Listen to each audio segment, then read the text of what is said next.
gold, the one material that I'm not gonna use a tutorial for, has been the material I've been trying to make. And all designs up to this point have been failures, although they still work. Trying to see what's the most compact way I can make the machines and utilize all space. This time, I won't fail. This time, I'll see everything. I had a vision.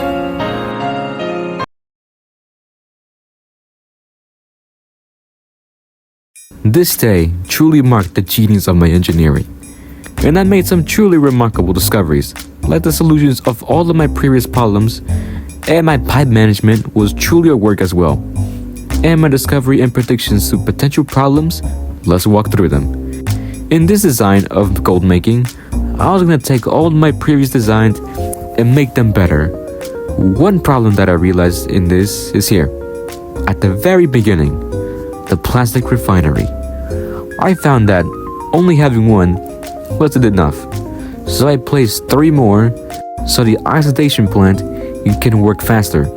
But I quickly found that this would be a problem. Explain away past me. What I'm saying is I think it's making more than they can use. This game was at 20 and now it's almost gone. And this I found to be correct. Since I was making so much ethanol, the oxidation plant couldn't keep up and my power couldn't also, leading to these pipes to be filled with gas. And yeah, I don't want this. Which I find a solution to this problem like literally a couple minutes later. Eureka. And then it's pretty much the same as it was, but this time with some major changes. Like all the water pumps being in just one area instead of placing them were convenient. And now, for our new addition to this process, oxygen. But what's it used for? And why do we need this?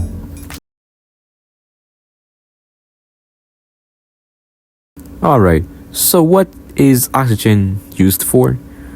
Well, it can be used for a lot of things. But those don't matter, or not yet at least. But there's one reason for using it. Remember in Date 5, specifically section additional information for gold, when I said this or that. But it can do this in 5 seconds if 5 liters of oxygen is added using only 1 mmF of energy per second. Well, this is our reason. So, how is oxygen made?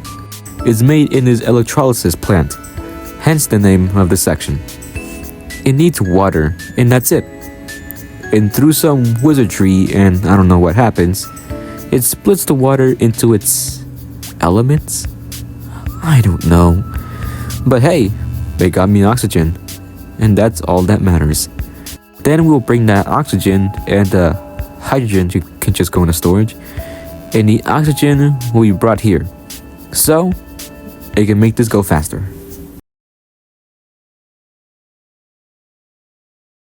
Now that we know how to get oxygen, we can now use this to solve our problem from before. The problem of the oxidation plant not being able to keep up with the huge supply of ethanol and not being able to convert it fast enough. But there's another issue with that.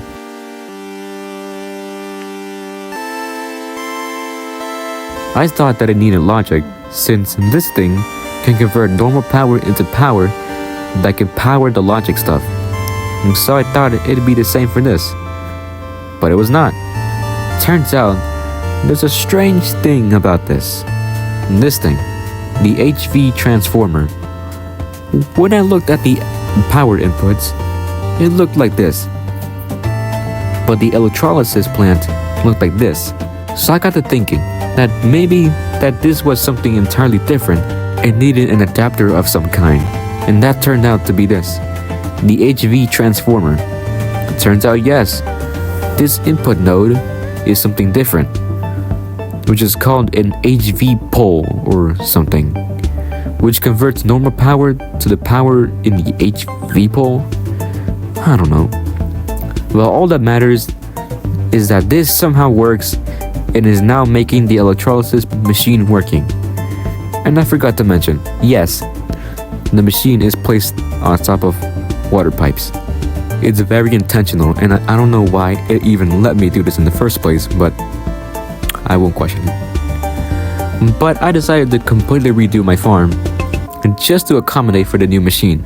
So yeah, see you in a couple dozen minutes. Alright, here it is. The solution to my problems: now it gets 60 liters of ethanol, it spins, and uses half of the energy, so now it goes really fast. It lets energy build up for the next time the machine will be used. And now, there's never overfilled pipes. It's almost always empty, which was my goal since the beginning. Truly, Eureka.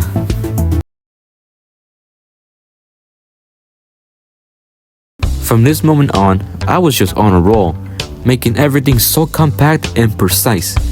It was truly a work of art. Like, look at this. It's just so beautiful to look at. All the pipes are just wow. And everything is just so perfect. One pipe can truly just mess up everything up. And look at this. 2 water pumps to power everything that needs water. But one interesting thing that happened when I was doing this, placing this humongous thing, my reason for this is because I was noticing that not all machines were getting powered fast enough. And I saw this as a problem, since then, that would lead to the farm working slow. And I believed that it was the power lines failing me.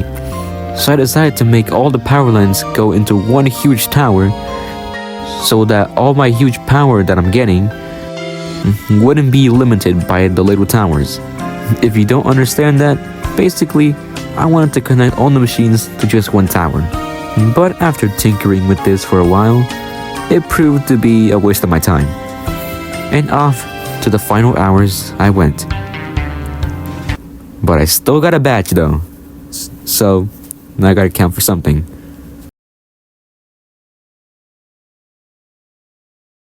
This part is just spent on figuring out the power situation and finishing up the gold farm. While trying to figure out the power, I found I could have just connected multiple power lines to the same machine. This was a crucial discovery, but I decided to hold on to this, since I wanted to save this knowledge for later.